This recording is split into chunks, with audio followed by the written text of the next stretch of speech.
आज मैं आप लोगों को एक्सप्लेन करने वाली हूँ एक मिस्ट्री थ्रिलर फैंटेसी की ड्रामा को जिसमें एक लड़की को छोटी सी उम्र से ही लोगों के सर के ऊपर रेड लाइन यानी एस लाइन दिखाई देती है। ये लाइन उन सब लोगों से कनेक्ट होती है जिसके साथ उनका फिजिकल रिलेशन हो। जिस इंसान के सर पर जितनी लाइंस मतलब उसने उतनी ही फिजिकल रिलेशन बनाया है। ड्रामा हाल ही में रिलीज हुआ है और इसकी टोटल 6 एपिसोड्स होने वाले हैं। तो चलिए बिना किसी देरी के शुरू करते हैं।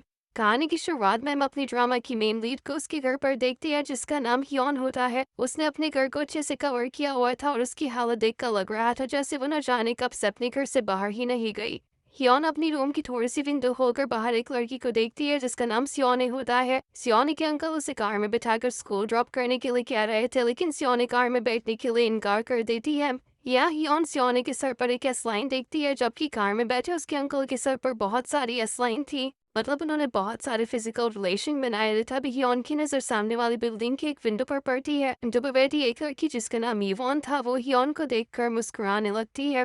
हियोन देखती है कि उसके सर पर केएस लाइन थी जिसे देखकर वो अपनी विंडो बंद कर लेती है। इसके बाद वो टीवी देखने लगती है और टीवी के अंदर यूं से लोगों के सर पर एस लाइन दिख रही थी। यहाँ हमें एक पास्ट का सीन दिखाया जाता है जो वो एक छोटी बच्ची थी तो टॉप डैड के सर पर केएस लाइन देखती है। उसकी मॉम यौन की बनाई हुई ड्राइंग देखती है जिसमें उसके डैड के सर से निकल रही एक एस लाइन यौन की आंटी से कनेक्ट हो रही थी। उसकी मॉम की बनी ड्राइंग के सर पर भी कुछ एस लाइन निकल रही थी इसलिए वो उनका मतलब समझ जाती है और गुस्से में अपने हस्बैंड को जान से मार देती है और उसे मारते हुए यौन देख लेती है। इसके बाद यौन हमें नरेट करती है कि पहले मुझे उन लाइन्स का मतलब तो ही पता था लेकिन धीरे धीरे जैसे मैं बड़ी हुई मुझे इनका मतलब पता चल गया और रियलाइज हुआ कि इस लाइन देखने की वजह से लोग मारे भी जा सकते इसलिए मैंने हमेशा के लिए अपनी आंखें और मुंह बंद कर लिया और आखिर में मैंने गिव अप कर दिया। यहाँ हमें तब कभी सीन दिखाया जाता है जब यौन ने खुद को कई बार मारने की कोशिश की। कभी वो छत से कूदी कभी फांसी लगाने की कोशिश की तो कई बार उसने अपनी कलाई काटने की कोशिश की लेकिन वो फिर भी मरी नहीं बल्कि हर बार खुद ही हील हो गई। प्रेजेंट में वो अपनी रिसर्च देख रही थी और खुद से कह रही थी कि मुझे पता लगाना होगा कि ये लाइन दिखती क्यों है या फिर ये किसी ने बनाई है मेरे अलावा कोई और भी ने देख सकता है और मैं इस कर्ज से कैसे छुटकारा पा सकती हूँ। तभी हियोन का डोर नोक होता है। वो जाकर डोर होल से बाहर देखती है तो बाहर इवान उसके लिए फ्रूट्स लेकर आती है लेकिन कई बार डोर बेल बजाने के बाद भी हियोन डोर नहीं खोलती। इवान बाहर ही फ्रूट्स रखकर उससे कहने लगती है कि मैं हाल ही में तुम्हारी अपोजिट बिल्डिंग में शिफ्ट हुई हूँ। पहले तुम्हें राइस केक लाने के लिए सोच रही थी पर आजकल वो कोई खाता नहीं इसलिए मैं ये फ्रूट्स लाई हूँ। हियोन उसे कोई जवाब नहीं देती तो उससे कहने लगती है कि मैं फ्रूट सही रखकर जा रही हूँ तुम उठा लेना। ये कहकर वो वहाँ से चली जाती है और उसके जाने के बाद हियोन वो फ्रूट उठाकर अंदर ले जाती है और इस तरह से खाने लगती है जैसे उसने बहुत दिनों के बाद फ्रूट खाए हैं।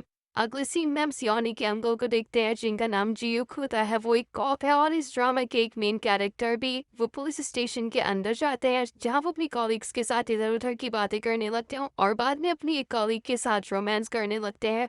वहीं दूसरी तरफ हम सियोनी को देखते हैं जिसे एक लड़की जिसका नाम हायोम था काफी सारी लड़कियों के साथ मिलकर सियोनी को स्कूल की टेरेस पर मार रही थी और उससे कह रही थी कि मैंने तुमसे पैसे लाने के लिए कहा था ना लेकिन तुम कुछ भी नहीं लाई। वो उसे ये भी धमकी देती है कि अगर तुमने फिर से अपने अंकल से हमारी शिकायत की तो मैं तुम्हें टेरेस से नीचे फेंक दूंगी। अगले सीन में हम जीयू को उसके पार्टनर डाउमसी के साथ एक क्राइम सीन पर देखते हैं जहाँ एक लड़की का मर्डर हुआ था। वो अपार्टमेंट को अच्छे से देखने लगते हैं तभी जियोक को किचन में कुछ खाने के खाली डब्बे दिखाई देते हैं जिससे वो समझ जाता है कि मरने वाली लड़की ज्यादातर बाहर से खाना मंगाकर खाती थी। तभी वहाँ जियोक की जूनियर आकर उसे बताती है कि मैंने आसपास पूछताछ की है और मुझे पता चला है कि कल देर रात यहाँ पर एक हेलमेट पहने हुए फूड डिलीवरी वाला आया था।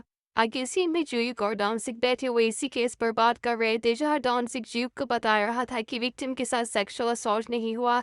उसका कोई दुश्मन नहीं था यहाँ तक कि उसने कल रात कोई खाना भी ऑर्डर नहीं किया था। घर से पैसे भी चोरी नहीं हुए इसका मतलब भी कोई ना कोई साइकोपैथ होगा। जीव खुशी लगता है कि तुमने उसकी लव लाइफ के बारे में पता किया था जिस पर डॉमसिक बताता है कि विक्टिम का पहले एक बॉयफ्रेंड रह चुका है लेकिन एक साल से वो एकदम सिंगल है। जिसके बाद जीव को उसकी विक्टिम के एक्स बॉयफ्रेंड को ढूंढने के लिए कहता है। इसके बाद सीन शिफ्ट होता है जहाँ हम यौन को देखते हैं जो कि न्यूज चैनल पर उसी लड़की की मर्डर की न्यूज देख रही थी जिसमें सीसीटीवी फुटेज दिखाकर बताया जा रहा था कि सस्पेक्ट ये हेलमेट वाला आदमी है। ह्योन नोटिस करती है कि उस हेलमेट वाले आदमी के सिर पर सिर्फ एक ही लाइन थी जो कि बहुत रेयरली देखी जाती है। तभी ह्योन को बाहर बाइक की आवाज आती है। वो विंडो से बाहर देखती है तो उसे वही हेलमेट पहने हुए वही आदमी दिखाई देता है जो उसके सामने वाली बिल्डिंग में जा रहा था। वो जल्दी से जाकर पुलिस स्टेशन कॉल करने के लिए फोन उठाती है, लेकिन उसकी फोन की बैटरी डेड होती है। वो फोन को चार्जिंग पर लगाती है और जाकर उसी हेलमेट वाले आदमी को देखने लगती है जो कि वॉन के अपार्टमेंट के अंदर जा रहा था। ह्योन जल्दी से पुलिस स्टेशन कॉल करती है और उन्हें बताती है कि उसके सामने वाले अपार्टमेंट में वो हेलमेट वाला बंदा घुस गया है, लेकिन तभी वो देखती है कि वो आदमी इवॉन का बॉयफ्रेंड है। अगले दिन हम हायोन को स्कूल में देखते हैं जो कि देख रही थी कि आज सियोने स्कूल नहीं आई थी, इसलिए वो जाकर उसका लॉकर तोड़ देती है और उसमें रखे सियोने के लव लेटर्स निकाल कर उन्हें रीड करने लगती है। उधर जियूक जैसे ही अपने घर आता है तो सियोने अपने रूम से बाहर आकर उससे कहने लगती है कि आप मुझे कुछ पैसे दे सकते हो। जियूक उसको वॉलेट में रखे सारे पैसे दे देता है और उससे कहने लगता है कि मैं तुम्हें बाकी की कल निकाल कर दे दूंगा। वो सियोने की चोट को नोटिस करता है और उससे पूछने लगता है कि आज तुम स्कूल क्यों नहीं गई, तुम्हारे साथ क्या हुआ है, किसने तुम्हें मारा है। लेकिन सियोने उससे कहने लगती है कि आपको उससे क्या, बस आप ये बताओ कि आप मुझे कितने पैसे दोगे। जिस पर जियूक उससे कहता है कि पहले तुम मुझे ये बताओ तुम पैसों का क्या करोगी। वो सियोने उसे बिना कोई जवाब दिए गुस्से में अपने रूम के अंदर चली जाती है। जिसके बाद जियूक के पास डोंगजिक की कॉल आती है और वो उसे बताता है कि कल रात तुम्हारे एरिया की बिल्डिंग बी से किसी लड़की ने कॉल की थी और ऑन हेलमेट वाले आदमी के बारे में बता रही थी। क्या तुम उससे जाकर मिल सकते हो? कि जियूक पहले से ही यॉन के अपार्टमेंट की विंडो देख रहा था क्योंकि वो पूरी तरीके से कवर थी। इसके बाद जियूक यॉन के अपार्टमेंट के बाहर जाकर डोरबेल बजाता है और कहने लगता है कि मैं आर्क पुलिस स्टेशन से आया हूँ। हियोन उसे डोर होल से देखती है और घबरा जाती है क्योंकि उसने इतनी पास से इतनी सारी स्लैंग वाला इंसान पहली बार देखा था। तभी ऊपर स्टेयर से एक आदमी आकर जियूक से कहने लगता है कि कोई फायदा नहीं, वो बाहर नहीं आने वाली, उसका तो कूड़ा भी कोई और फेंकता है। ये कहकर वो आदमी वहां से चला जाता है। इसके बाद हिम्मत करके हियोन थोड़ा सा डोर खोलती है और उससे कहने लगती है कि मुझे कल रात गलत फहमी हो गई थी, मैंने उस हेलमेट वाले को सस्पेक्ट समझ लिया था, पर वो आपकी बराबर में जो लड़की शिफ्ट हुई है उसका बॉयफ्रेंड निकला। जियूक उससे कहने लगता है कि तुम तो एक स्टूडेंट हो, अभी तो तुम्हें स्कूल में होना चाहिए था। ये सुनते ही यॉन अपना डोर जल्दी से बंद कर लेती है और जियूक खुद से कहने लगता है कि आजकल की बच्चे कितने ज्यादा बदतमीज हैं। रात में हम उसी हेलमेट वाले आदमी को देखते हैं जो कि बिल्डिंग बी में एंट्री लेता है और हियोन के ऊपर वाले फ्लोर पर जाकर वापस आने लगता है। जब वो नीचे आ रहा होता है तो उसे हियोन अपनी डोर के होल से देखने लगती है और वो हेलमेट वाला आदमी भी जाते हुए रुककर हियोन को डोर के होल से देखने लगता है, जिससे हियोन डर जाती है। तो वही हम सियोने को देखते हैं जो कि एक जगह बैठी हुई थी। तभी से हियोन का मैसेज आता है जिसमें लिखा था कि कल चुपचाप पैसे लेकर स्कूल आ जाना। तभी सियोने की नजर एक लेडी पर पड़ती है जो कि एटीएम से पैसे निकाल कर बाहर आ रही थी। सियोने को पैसों की जरूरत थी, इसलिए वो उस लेडी का बैग चुराने के लिए उसका पीछा करती है और एक जगह वो बैग लेने ही वाली थी, लेकिन तभी वहाँ कुछ आदमी आ जाते हैं और वो बैग नहीं चुरा पाती। तो उधर हम जियूक को देखते हैं जिसे डोमजिक बता रहा था कि हमें विक्टिम के एक्स बॉयफ्रेंड के बारे में पता किया है और इत्तेफाक की बात है वो आपकी एरिया की बिल्डिंग बी में रहता है जिसका नाम जियोंगमिन है और वो एक स्कूल में टीचर है जो आपकी नीज पढ़ती है। जियूक उसका फोटो देखता है, वो फोटो देखते ही उसे पहचान लेता है वो, क्योंकि वो वही आदमी होता है जिससे वो आज मॉर्निंग में योन्यू के अपार्टमेंट के बाहर मिला था, लेकिन तब उसने चश्मा पहने हुआ था। यार डोंगजिक जियूक को एक और जरूरी बात बताते हुए कहता है कि लास्ट मंथ जिस लड़की का मर्डर हुआ था ये जियोंगमिन उस लड़की के जिम में भी जाता था, मतलब इसका कनेक्शन दोनों विक्टिम के साथ है और ये कोई कोइंसिडेंस तो नहीं हो सकता। वो दोनों जियोंगमिन के अपार्टमेंट जाने के लिए जैसे ही खड़े होते हैं तभी जियूक को हॉस्पिटल से कॉल आती है जो उसके डैड एडमिट थे। वो डोंगजिक से कहने लगता है कि तुम जियोंगमिन के घर पहुंचो, मैं थोड़ी देर में आता हूँ। इसके बाद वो हॉस्पिटल आ जाता है जहाँ नर्स उसे बताने लगती है कि आपके डैड अचानक से गायब हो गए हैं। जियूक ये सुनते ही टेरेस पर भागता है जैसे उसे पहले से ही पता था कि उसके डैड वहीं पर होंगे। वो टेरेस पर जाके देखता है कि उसके डैड बिल्कुल टेरेस की एज पर खड़े हुए थे। तभी वहाँ हॉस्पिटल का स्टाफ आकर उन्हें नीचे उतार लेता है।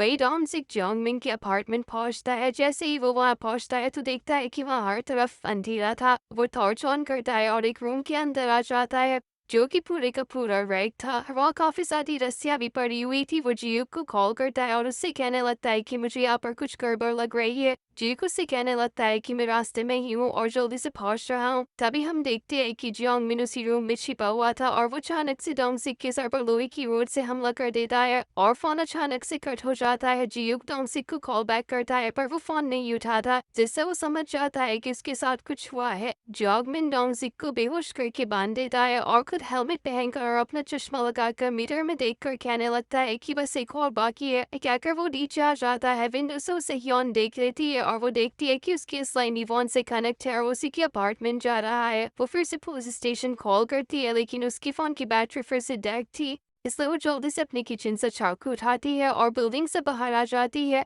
इतने सालों बाद वो बाहर आई हुई थी जिसकी वजह से वो ठीक से चल भी नहीं पा रही थी, इसलिए वो वहीं पर चक्कर खाकर गिर जाती है और अपनी मॉम को इमेजिन करने लगती है जिनके हाथ खून से सने हुए थे और वो अपनी मॉम की ओर हाथ बढ़ा रही थी। उधर जोंगमिन इवॉन के अपार्टमेंट में आ जाता है। इवॉन को लगता है कि वो उसका बॉयफ्रेंड है, लेकिन जोंगमिन जैसे ही अपना हेलमेट निकालता है तो इवॉन उसे देखकर हैरानी से कहने लगती है कि जोंगमिन तुम यहाँ क्या कर रहे हो। इसके बाद हम देखते हैं कि जोंगमिन भी इवॉन के सर पर वॉइस लाइंस देख सकता है। वो इवॉन का गला दबाने लगता है और उससे कहने लगता है कि ऐसा करने से हम सब बच सकते हैं, लेकिन तभी वहाँ ह्योन आ जाती है और उसे हटने के लिए कहती है। जोंगमिन उसके करीब जाकर उससे कहने लगता है कि क्या तुम मुझे चाकू से मारोगी, तुम ट्राई करके देखो, ऐसे तुम इतनी ज्यादा कांप क्यों रही हो। ये कहकर वो ह्योन के हाथ से वो चाकू छीन कर उसी को ही चाकू मार देता है, जिससे वो वहीं पर गिरकर बेहोश हो जाती है। नीचे जुयूक भी जोंगमिन की बिल्डिंग में जाता है, लेकिन तभी वो ह्योन के अपार्टमेंट का डोर खुला हुआ देखता है, इसलिए वो उसके अपार्टमेंट के अंदर चला जाता है जहाँ पर वो वॉल पर लगी सारी चीजों को देखने लगता है। उधर जोंगमिन इवॉन का गला दबाने लगता है तो हाथापाई में उसका चश्मा नीचे गिर जाता है, जिससे वो पागलों की तरह चीख कर वो कहने लगता है कि मेरा चश्मा कहाँ है, और थोड़ा बहुत ढूंढने के बाद वो उसे मिल जाता है। निशा लगाकर वो स्माइल करता है और युआन को फिर से मारने की कोशिश करने लगता है। इस बार उसकी चीख जियूक सुन लेता है और विंडो से देखने लगता है कि जोंगमिन इवॉन को मार रहा था और युआन वहीं पर बेहोश पड़ी थी। ह्योन को भी होश आ जाता है क्योंकि वो खुद ही हील हो जाती है।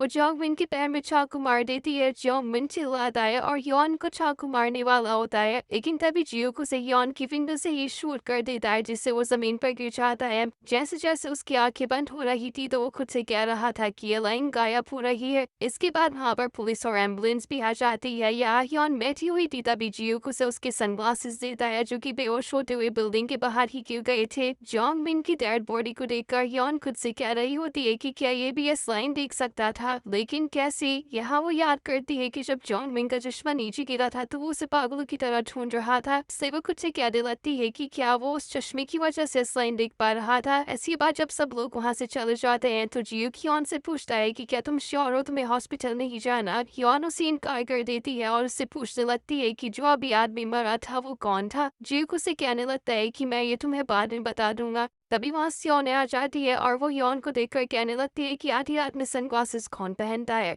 जियूक उसे कहने लगता है कि क्या तुम दोनों एक दूसरे को जानती हो, लेकिन यहाँ वो दोनों ही कोई भी जवाब नहीं देती। आगे सीन में हम देखते हैं कि जियूक ह्योन के कमरे में आता है तो ह्योन उससे कहने लगती है कि अगर आप पैसे नहीं लाए तो मेरे रूम में भी मत आओ, जिस पर जियूक उससे कहने लगता है कि क्या मैं तुम्हारा एटीएम हूँ। उससे पूछता है कि क्या तुम्हारे स्कूल में कुछ हुआ है, अगर तुम्हारे स्कूल में कोई प्रॉब्लम है तो हम मिलकर सॉल्व कर सकते हैं। ह्योन उससे कहने लगती है कि आप क्या सॉल्व करना चाहते हैं, गार्डन बनकर मेरे स्कूल आओगे और फिर अचानक से कहीं गायब हो जाना। जब आपको मेरी परवाह नहीं है तो आप एक्टिंग भी मत करो। जियूक उससे कहने लगता है कि तुम रहने दो, ये क्या कर वो जाने लगता है तो ह्योन उससे कहती है कि ऐसे उस लड़की का पूरा नाम शिन ह्योन है, वो मेरी मिडिल स्कूल क्लासमेट थी। जब वो छोटी थी तब उसकी मॉम उसके डैड को मार कर कहीं भाग गई थी। इसके बाद हम ह्योन को देखते हैं जो कि खुद से कह रही थी कि पहली बार मुझे लग रहा है कि इस लाइन देखने से किसी की जान भी बच सकती है। आखिर मुझे आगे क्या करना चाहिए। तभी उसे किसी अननोन पर्सन का मैसेज आता है जिसमें लिखा था कि मैं भी तुम्हारी तरह इस लाइन देख सकता हूँ, मुझे आर्क हाई स्कूल में आकर मिलो। जिसके बाद ये एपिसोड यहीं पर एंड हो जाता है।